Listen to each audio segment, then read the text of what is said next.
My gut instinct is to start these solo episodes with some deep character work, but my second gut instinct is to never trust my gut instinct. So I think I'm going to compromise and I'm going to show off a couple impressions that I've been working really hard on. So these are two characters. Okay. Ro Reggie. Like Zoink Scoob. Okay, so those were my impressions. If you know who those characters are, please leave a comment below. Let me know what you thought and give it a ranking out of 10. If you have any tips on how I can improve, I would love to hear it. But anyways, welcome back to the Hoot and Holler podcast. Today we're keeping things super casual. I'm alone again. I didn't do my hair. There's no fancy lighting. You're probably going to hear the air conditioning, and that's just the vibe for today. It's just super casual. I've been eating a lot of canned chicken recently, which is also a vibe. It's like, you know, you're unemployed when you're eating canned chicken. And I try to spice it up with like some mayo and some stone ground mustard. Like, you know, it's a little bit classier when you can see those seeds in the mustard with your canned chicken, but paired with like a Hawaiian roll, maybe chop up like a pickle or some celery and put it into that canned chicken. It's not bad, you know, it's passable.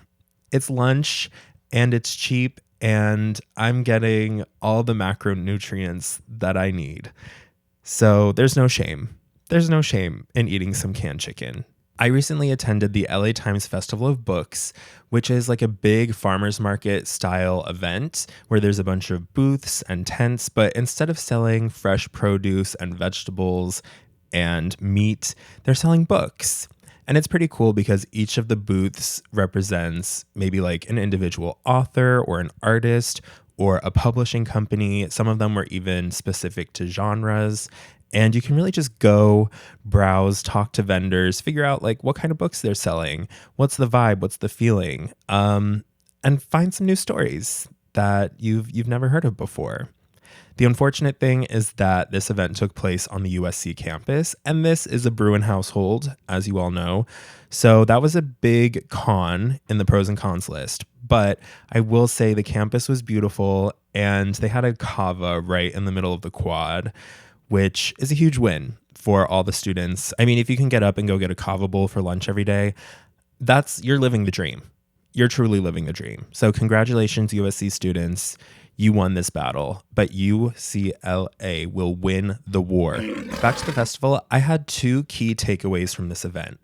The first takeaway is that books are expensive. I was walking around. I wanted to buy something as like a little memento, a little trinket from attending this worldly event, but I couldn't find anything I was interested in for under $30. I mean, a hardcover copy of The Fourth Wing, they were trying to sell for $45. And I'm a little bit shocked that the cost for educating oneself, for expanding one's worldly views is so high because I don't know. I feel like back in the day, books were like $12. Am I wrong? I could be wrong, but like $12 to like $15 for a book. Nowadays, yeah, we're talking triple that price. So if you want to educate yourself, good luck. I guess go find YouTube or go to your public library. That's why I love the library. I can read thousands of dollars worth of content and not spend a single penny. It's really a beautiful thing. The problem though with libraries is that they always have like such a huge wait list if it's like a popular or new book. I think I'm currently 1,178th in line to read the new Hunger Games book, and it's estimating a wait time of like 6 months. So it's going to take a while. I am kind of tempted to go and just buy the book because I want to like be involved in the conversation. Like this is a cultural moment and I don't want any spoilers, and I want to be able to like converse with everyone else who's engaging with this literary text. But unfortunately, I don't think I can invest the $30 right now. So I will be waiting 6 months. I'm going to be patient. I'm going to try my best. But yeah, libraries, you win some and you lose some. My only other complaint about the library is that they stock their shelves with a lot of paperback books. And like, I've become a bit of a book snob, and just the feeling you get from a hardcover, it hits different. it feels like reading. When I get a paperback, it's like, oh, I'm perusing. This is cute and all. But when I have a hardcover book in my hands, it feels like a solid, hefty, like text. And that's the feeling I want when I read. I want to feel educated and engaged. And a paperback just doesn't do that for me. But that would be my advice for the government. If you really want to get more readers, which you should, you want an educated populace, fill those shelves with hardcover books. And I guarantee you, people are going to be flocking to the library. I guarantee it. Like literally, I promise. My other big takeaway from attending this event is that men are not reading anymore. It was kind of crazy to see. Like for every man at the LA Times Festival of Books, there were probably like 10 to 15 women. And I think that's concerning. It made me think a lot. I'm like, when and how did reading become like a feminine activity? Because even thinking about my childhood, like boys were supposed to run around outside and play tag and eat their boogers, and girls would read. And if boys did read, it would be like comic books or like Diary of a Wimpy Kid, which is basically a comic book. It's like a crossover comic novel. But the girls were out there reading Judy Blume and like actual full-on novels. So I would love to investigate like what happened to us as a society that led to this gender divide in reading. I don't have any answers for you, spoiler alert, because if you're looking for like factual information, you should know by now this is not the podcast for you. But I do just want to like think about these things. Poach the question. But I was curious, so I did watch some YouTube videos, and I found one person talking about this social phenomenon called gendered flight, and I found it very interesting.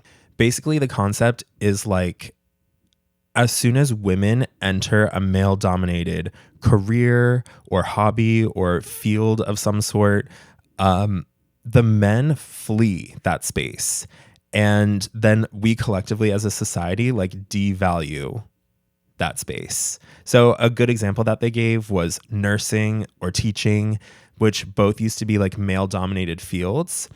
And then suddenly women entered the space. They kind of like became the core members of those career fields. And now like we as a society kind of devalue nurses and teachers. And they're also like much lower paying jobs than similar male-dominated fields. Another example they gave that I found really interesting was cheerleading. Because back in the day, like colleges only admitted men, I think. Like women weren't even allowed to get an education. So the cheerleaders for like a football game would be all the men from different sports. So like the basketball players, the hockey players, they would go attend the football game and cheer on their colleagues, I guess. But then the wars happened. I don't know, World War I, World War II. I don't know which one. But the men left, and then women became the primary cheerleaders in these colleges. And when the men came back, they were like, ew, this is like girly now. We're not going to do that. And now kind of as a society, we view cheerleading as like frivolous and for like dumb blondes, not to promote that stereotype, but we just kind of like look down upon it, even though it's such an intense sport that requires so much athleticism and musicality and talent. But we kind of view cheerleading as this like non-sport sport. Tying it back to reading though, I think we're experiencing a similar thing in like our modern day 2025, where reading and writing were probably both like very male dominated fields. It was reserved for like the most elite educated men like Socrates or I don't know, those other ancient writers. But nowadays, I feel like the most popular books are written by women. Like some of the biggest franchises, The Hunger Games, Harry Potter, Fourth Wing, A Court of Thorns and Roses, like all the biggest books that are coming out nowadays are written by female authors. And I kind of wonder if this is a chicken or the egg situation where it's like, was there some cultural shift that led reading to be associated with femininity? And then that led many women to enter the field of writing and authorship? Or was it the other way around where women started to dominate writing and then attracted a bunch of female readers and kind of shoved out the men? I don't know what the situation is. But I do think it's strange. I do think it's concerning. And I think men should read more. Reading has so many benefits. Like, it opens up your mind to different perspectives. You can explore different worlds, real or fictional, and really like empathize with different types of characters that maybe you don't engage with in your regular life. I also think it helps with media literacy because when you're reading, you really have to like put the puzzle together to form your own conclusions. A lot of things aren't spoon fed to you, and you can kind of have your own personalized experience and take away different things from the book than another reader might. Going off on another tangent, I also find it interesting that like fiction reading specifically is associated with women and nonfiction is more associated with men. Because like, for example, my brother, he pretty strictly adheres to gender norms, and he's an avid reader, but he only reads nonfiction. Like, he wouldn't be caught dead with a fiction book in his hands. And I just wonder, like, what is it about fiction that's feminine? I don't know. But if you have any thoughts, I'd love to discuss with you.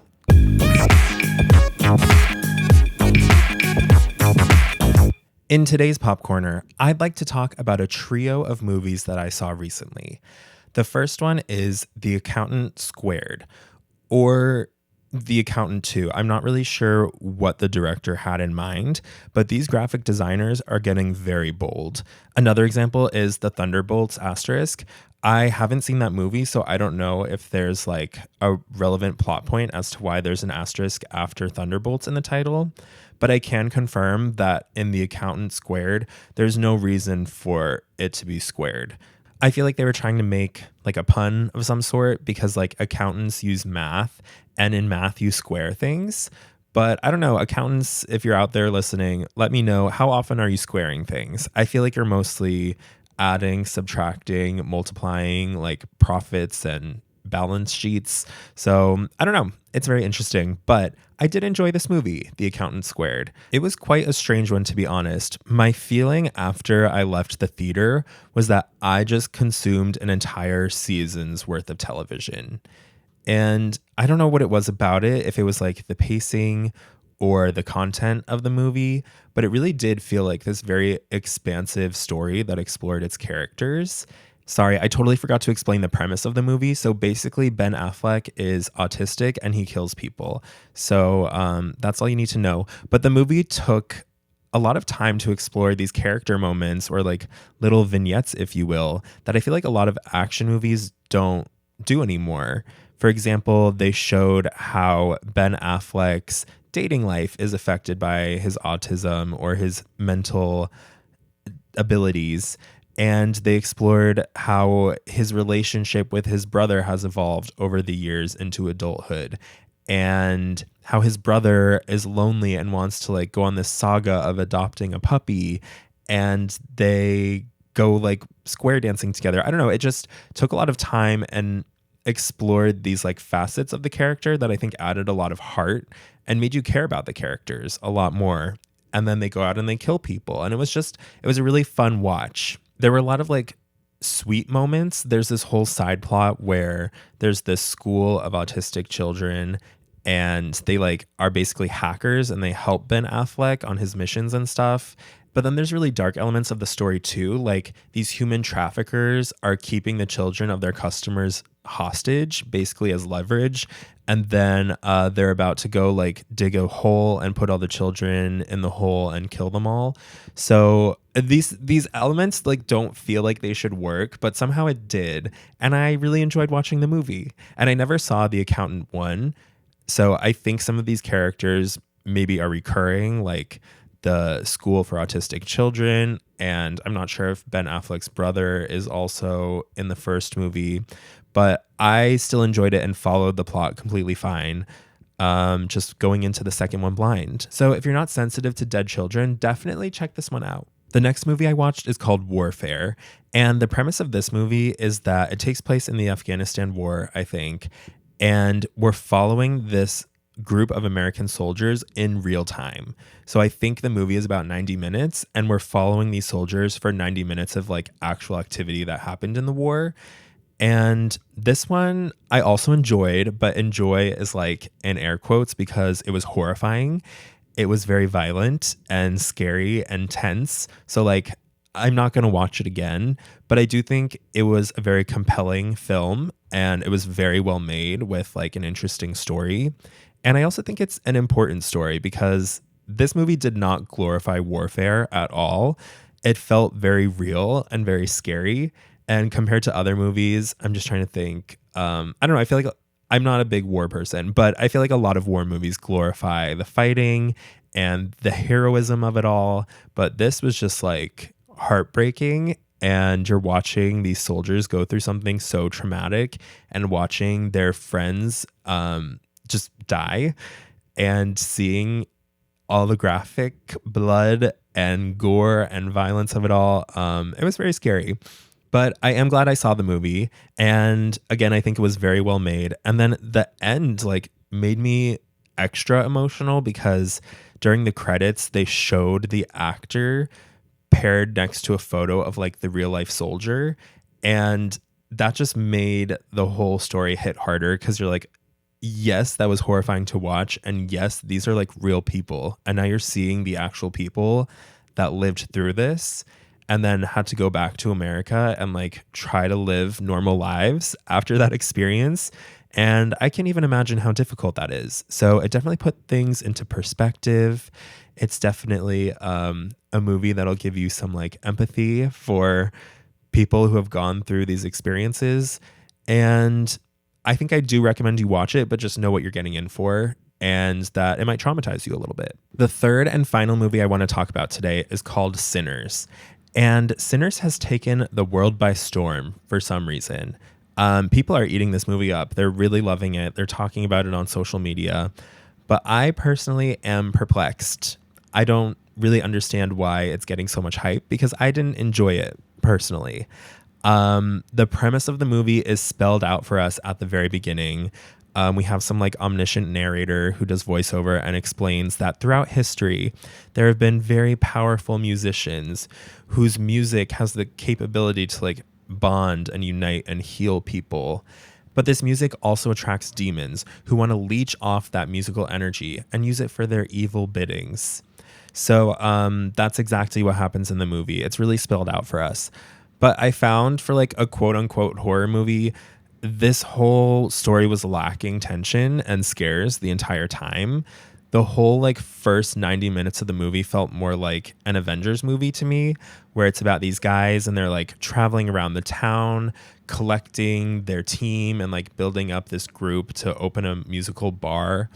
And there's really nothing scary about it. It's a lot of backstory, but we also don't learn anything about the characters, anything useful or interesting. So I don't know. I was bored out of my mind personally. And I don't want to rip into this too hard because I do want to have a career in this industry. And I'm scared these are like powerful people and it did well in the box office. But I just found it really flat. I found the story flat. I found the characters flat. I found the vampires and all of that element flat. Yeah. I do also have to question why the main characters are twins. They're both played by Michael B. Jordan, and there's really no distinctual difference between the two characters besides that one of them wears red and one of them wears blue. But as characters, they're basically like the exact same people and they play the exact same role within the story. So I was just confused. Like, why are they twins? Why are they here? Why do they behave and act and speak exactly the same? Like, this was not a Parent Trap situation. In Parent Trap, Lindsay Lohan, she killed that role. She played twins, but each character had like different personalities and different accents and different mannerisms. And then on top of that, she had to like play the character pretending to be the other character because they swap places. And in Sinners, we have Michael B. Jordan playing these two characters, but if it weren't for the fact that one was wearing blue and one was wearing red, I would never know which one is which. Anyway, that's probably enough discussion of this movie. I feel like I'm going to get a lot of hate for not liking this one, but I don't know. Let me know if you have similar sentiments, or if you did enjoy it, what did you enjoy about it? Because I also hear a lot of people saying that like the music was transcendental, but I also found the music to just be distracting. I don't know. I didn't like it. I'm sorry. I just didn't like it, but that's my personal opinion. And if you enjoyed it, I totally respect that. I just disagree. Today's subscriber shout out is a big one, and I have a lot of people that I want to talk about today, so I had to make a list. The first group of people are friends and family, and they're longtime listeners, which includes Jess Hess, Michael Hicks, Sarah Dulac, Taylor Cole-White, Andrew Brooks, and Diane Treaster. I know you guys are always watching the podcast, listening to the podcast, and leaving comments on social media or texting me about what you thought about the episode. And yeah, I just want to say thank you for listening. And then I also have some new listeners. This includes Maggie Thornton and Atilia Thomas. And you guys left some comments, and I think you guys just stumbled on the podcast randomly, like through the algorithm. But I'm so glad you're here and you left comments. I really enjoyed reading them and hearing your thoughts. And I hope you keep listening and you're enjoying the podcast. Before we wrap things up, I would like to have a quick retrospective look at the swine flu. This is a topic that, for whatever reason, has been like lodged in my brain recently. It's something I'm reflecting upon and seeing how it affected my life in really deep and meaningful ways. But just a quick refresher, the swine flu happened like 15 years ago. I was in high school, and it was kind of like a little precursor to 2020, a little like crash course on pandemics. It was this disease that was spreading. I guess it came from pigs, judging by the name, I have to assume. And my high school was enforcing vaccinations. I don't know if this is what happened in 2020 as well, because I wasn't in school at the time. But every student had to get the vaccination unless they got a signed permission slip from their parents saying that they did not want their child to get vaccinated. And it's also crazy looking back at how much times have changed, because this must have been like before QAnon was a thing, because I lived in Florida at the time and parents were like not concerned at all about these vaccinations. Like everyone I knew was getting vaccinated, except for one person, but I'll get into that later. But the big controversy around the students was that there were two methods of getting vaccinated. One was like a traditional shot into your arm, and the other was a nasal spray. And being children, I would say the majority of us were terrified of needles still. So I knew I wanted to get that nasal spray, but we didn't have a choice. It was just like randomized on vaccination day. But then literally like maybe 2 or 3 days before vaccination day, there was this big news story that came out where this woman, I think she was like a cheerleader, maybe in Miami, she got the nasal spray vaccination and developed this crazy disorder where she could only talk and walk while moving backwards. Like if she was trying to walk forwards, her knees would give out and she would fall to the floor. And sorry, I'm laughing because it'll make sense. And then if she's trying to talk, she can only talk walking backwards. If she's moving forwards, she can only speak gibberish, like no actual words come out of her mouth. She's the beautiful cheerleader whose heartbreaking story is shocking the nation. 25-year-old Desiree Jennings showed me how she can't walk without twisting, jerky movements, but she walks backwards normally. Doctors say she has a rare 1 in a million neurological disorder that was triggered 10 days after she got a seasonal flu shot. Started with me not being able to eat without passing out. You couldn't eat without passing out? I visited Desiree and her husband Brendan at their home in Ashburn, Virginia to see what their daily life is like. She has to go up and down stairs backwards because something as simple as walking forward can be dangerous. And here's the unusual part about the disorder. Take a look at this. Desiree can run just fine. It's only when she stops. You see, that's where the spasms start. Now you can walk backwards though, and it'll make it better, right? Yeah. She runs with a normal stride, and as I ran with her, she even spoke normally. And now you can talk. Yeah, it's weird. It fixes as soon as I start running. I mean, you sound I know, it's great. It's amazing. And then you stop. So then that made me freak out because I was like, I'm about to get vaccinated and I don't want to develop this disorder. It seems really, really scary. So I went in and I was like quaking in my boots. Either scenario was bad for me. Either I'm getting a shot or I'm going to get this nasal spray and develop a rare brain disorder. So I went in and the teacher was like distributing our health forms. And on the health form, there were 2 boxes and they came pre-checked. It was either you're getting the shot or you're getting the nasal spray. And mine said shot. So a part of me was relieved because I knew that even though it would be a brief moment of temporary pain, at least I would not be ruined for life. And things went fine. Yeah, I got the vaccination. I didn't develop a disorder. I didn't catch the disease. So in the end, I felt fine. Unfortunately, I can't say the same for one of my friends. I'm going to call her Sarah. Sarah was my debate partner at the time. And she was the kind of person who didn't have a care about germs. I was a germaphobe, so I was horrified by this. But like, I have a core memory where one day we were eating lunch. It was pizza day.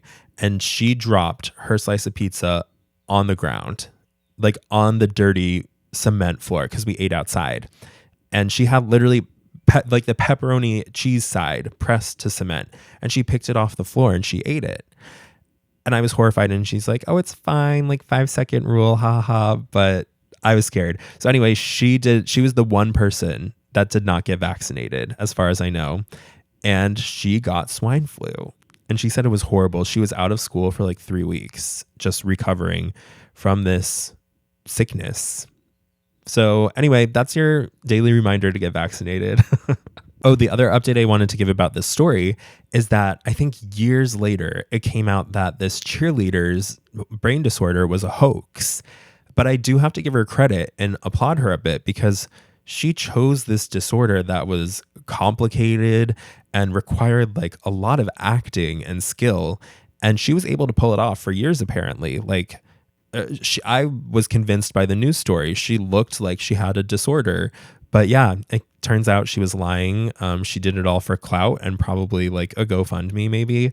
But yeah, so it turns out I probably would have been fine either way, nasal spray or shot. Everything would have been okay. Did you guys experience the swine flu? Did you catch swine flu? Did you develop a brain disorder from the nasal spray? If so, I would love to hear about it in the comments below.